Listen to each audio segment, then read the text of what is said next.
સાવલી તાલુકાના ભગાના મુવાડા ગામમાં શિક્ષણ વ્યવસ્થાને લઈને તંત્રની બેદરકારી સામે આવી છે।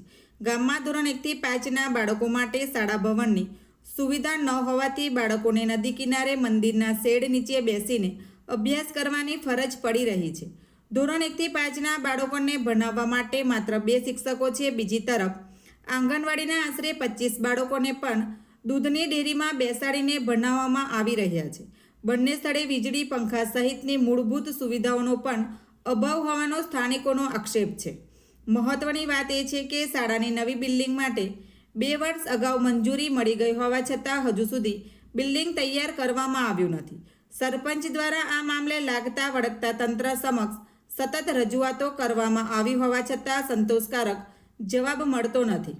હવે સવાલ એ છે કે શાળાની બિલ્ડિંગ ક્યારે તૈયાર થશે અને બાળકોને યોગ્ય શૈક્ષણિક સુવિધા ક્યારે મળશે।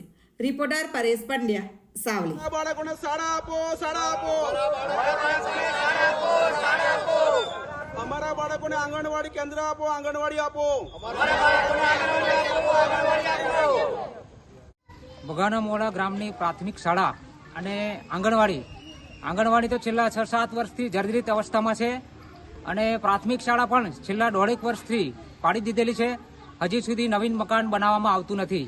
આ બાબતે મેં પોતે આ ગામના જાગૃત નાગરિક તરીકે હું પોતે વકીલ છું, વકીલાતના વ્યવસાય સાથે જોડાયેલો છું અને મેં પોતે પણ સરકારને રજૂઆતો કરેલી છે। તાલુકા કક્ષાએથી માંડીને જિલ્લા કક્ષા સુધી, જિલ્લા કલેક્ટર સુધી, ધારાસભ્ય સુધી દરેક જગ્યાએ મેં રજૂઆતો કરેલી છે, પરંતુ છતાં પણ આજ દિન સુધી અમારા ગામની પ્રાથમિક શાળા અને આંગણવાડીના મકાનો બનાવવામાં આવતા નથી। આ લોકોનો મને જવાબ લેખિતમાં એવો આપ્યો છે કે ભાઈ આંગણવાડી અને પ્રાથમિક શાળા આ બંનેનો રાજ્ય કક્ષાએથી સ્ટેટ લેવલેથી વર્ક ઓર્ડર બાકી છે। વર્ક ઓર્ડર આવશે ત્યારે તમારું કામ થશે, પરંતુ આ વર્ક ઓર્ડરની રાહમાં આજે આ ભર ચોમાસાની અંદર આ બાળકોને કેટલી બધી મુશ્કેલી પડી રહી છે। આંગણવાડીના બાળકો જે છે એ એક સામાન્ય નાનકડા એક ડેરીના મકાનની અંદર ભણી રહ્યા છે, જ્યારે બીજી બાજુ પ્રાથમિક શાળાના જે બાળકો છે એ એક મંદિરનો શેડ છે એ ખુલ્લી જગ્યાની અંદર ભણી રહ્યા છે। આ ખુલ્લી જગ્યાની અંદર ચોમાસાની અંદર ઘણા બધા એવા જીવજંતુઓ નીકળે છે, જે ઝેરી જનાવરો નીકળે છે। બાળકોને કેટલી બધી મુશ્કેલીઓનો સામનો કરવો પડે છે, વિદ્યાર્થીઓને, વાલીઓને ઘણી બધી સામનો કરવો પડે છે। એટલા માટે સરકારને અમે કહેવા માંગીએ છીએ કે તમે તમારી ઊંઘ ક્યારે ઉડશે અને ક્યારે તમે જાગશો। આ તમારી કુંભકર્ણની જે નિંદ્રા છે એ નિંદ્રાને જગાડો, બાકી અમારે ના છૂટકે આ જિલ્લા પ્રાથમિક શિક્ષણ અધિકારીની કચેરીએ અમારે ઉગ્રમાં ઉગ્ર આંદોલન કરવું પડશે, જેની નોંધ લેવામાં આવે। આપનું નામ? મારું નામ એડવોકેટ ધીરુભાઈ વાઘેલા ઉર્ફે ધીરજ વાઘેલા।